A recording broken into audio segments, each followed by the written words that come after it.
what could be going on with types of reflux and so forth, back arching while feeding? So let's explain. So part of what being here is being educated on movement. So when you need to talk to your doctor, you can go and talk to them more logically.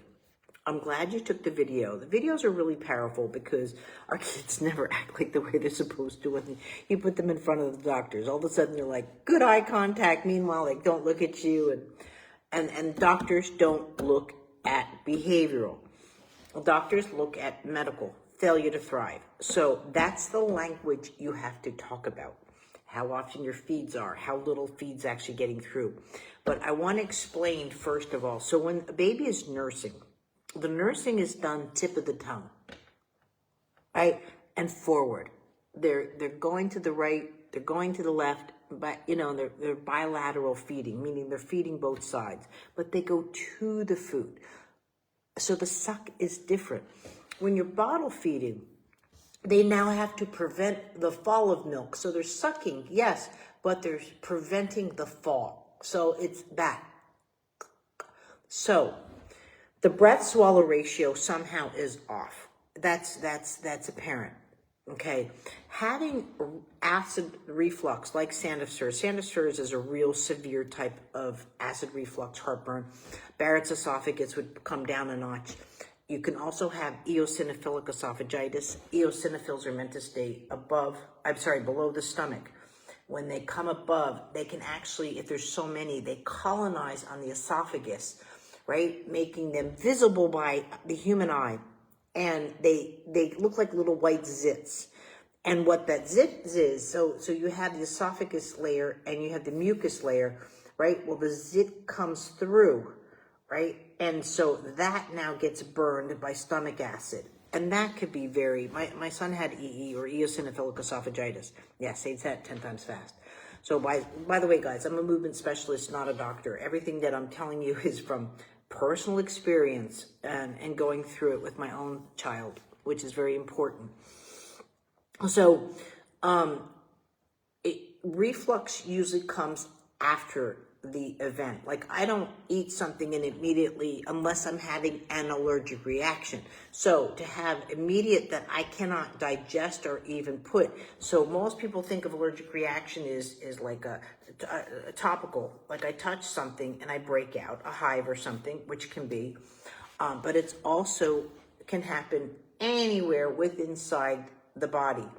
And the last would be in the intestines, where you have delayed gastric involvement. And so if, like, you suspect, let's say your child's allergic to milk, they'll look and they'll put, they'll do a scratch test or something like that, let's say.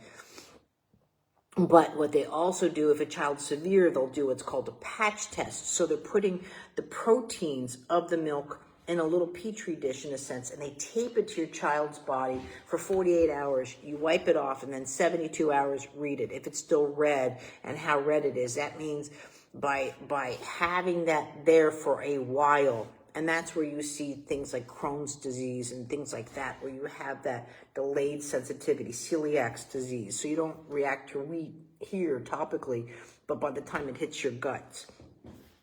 So there's many different things.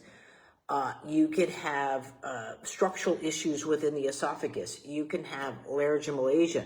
You can have, yes, aspiration or penetration. Penetration means that it's just touching into the airway, but it also can be aspiration, where the liquid is actually going in, which you don't want because it's bringing in bacteria and stuff, and that can create issues that way.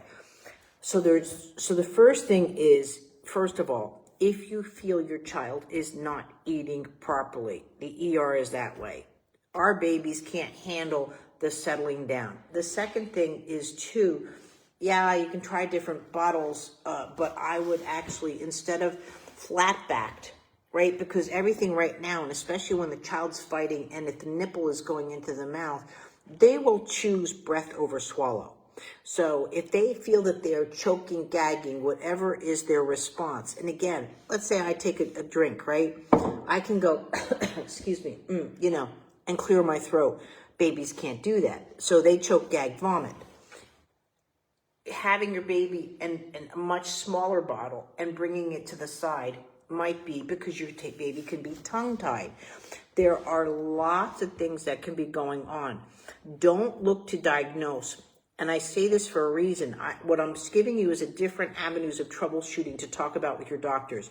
First of all, I would have an appointment already made with a gastroenterologist, pediatric.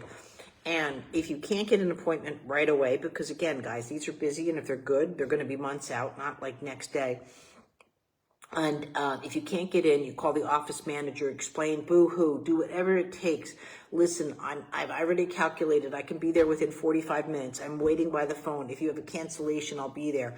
Or you go to your pediatrician and you ask them to put in a stat order for them to get them in. If for any reason, again, like I said, failure to thrive, your baby